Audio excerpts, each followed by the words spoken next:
अध्यक्ष महोदय, आपने मुझे बोलने का मौका दिया। आज बहुत शेर बोले जा रहे थे सदन में, तो मैं भी एक शेर से शुरू करना चाहती हूँ कि तेरा इंतजार करेंगे हम, चाहे जमाने लग जाए, या तो तू आ जाए या हम ही ठिकाने लग जाए।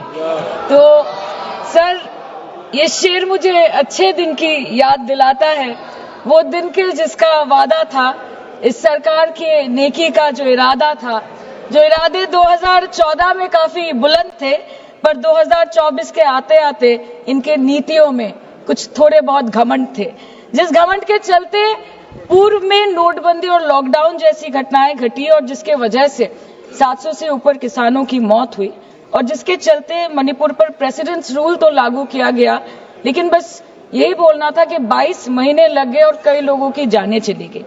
सर, मैंने आगे भी ये चर्चा की थी कि if president's rule was the only solution, why was it not imposed months ago when people were dying? जब हजारों की तादाद में लोग बेघर हो रहे थे, चारों तरफ आग जल रही थी, जब महिलाओं को विवस्त्र करके रास्ते पर घसीटा जा रहा था, जब सिर्फ भारत नहीं बल्कि पूरे विश्व मणिपुर की चर्चा और निंदा दोनों कर रही थी, तब आप कहां थे? Sir, this delay in imposing president's rule proves that the BJP leadership neither had the will nor the competence to handle the Manipur crisis, and the administration watched quietly as ethnic tensions spiraled out of control. Sir, मैं ज्यादा detail में नहीं जाऊंगी क्योंकि हमने चर्चा पहले भी की है, और आज लगभग 2:15 को हम मणिपुर पे आलोचना कर रहे हैं। इतना इंपॉर्टेंस अगर पहले दिया होता तो शायद इसकी नौबत ही नहीं आती। So this is what I think.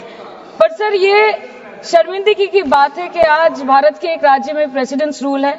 ये भी शर्मिंदगी की बात है कि 140 करोड़ की आबादी में 80 करोड़ को मुफ्त में राशन दिया जाता है।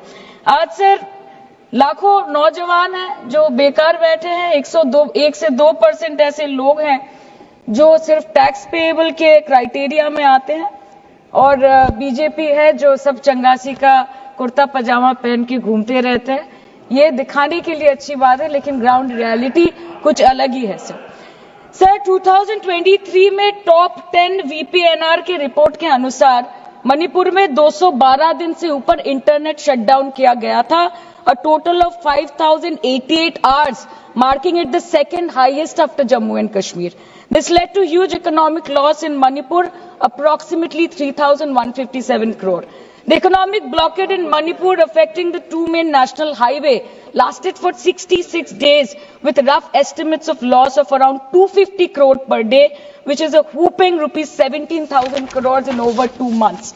Over 67,000 people were forced to leave their homes and cramped up in only 360 relief camps. Nearly 12,000 people fled to Mizoram.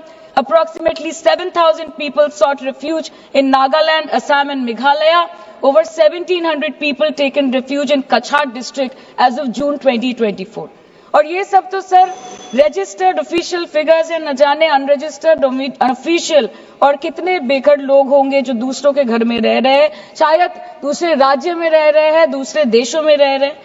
ये इसीलिए हुआ है सर क्योंकि मणिपुर की सरकार, डबल इंजन सरकार ने, उनकी मंशा ये नहीं थी कि वहां के लोगों को शुरू से प्रोटेक्शन दिया जाए, कि उनको शुरू से रिलीफ दिया जाए। अगर वही होता तो 22 महीनों से इन्होंने मणिपुर को जलने ना दिया होता। सर, मैं 2 मिनट में खत्म करूंगी।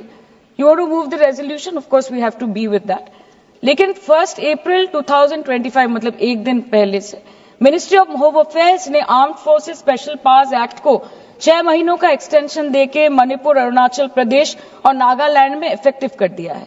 इससे समझ आता है that law and order in Manipur has seriously deteriorated. आज भी बीरेन्द्र सिंह जी बीजेपी वाले बोल रहे थे कि 1960 से हजारों रिफ्यूजीज मणिपुर में घुस के बैठे हैं, 2001 का सेंसस रिव्यू करना है और डिलिमिटेशन से पहले एनआरसी लाना है। मतलब आपको कुछ सुधारना नहीं है, आपको बस और बिगाड़ना है।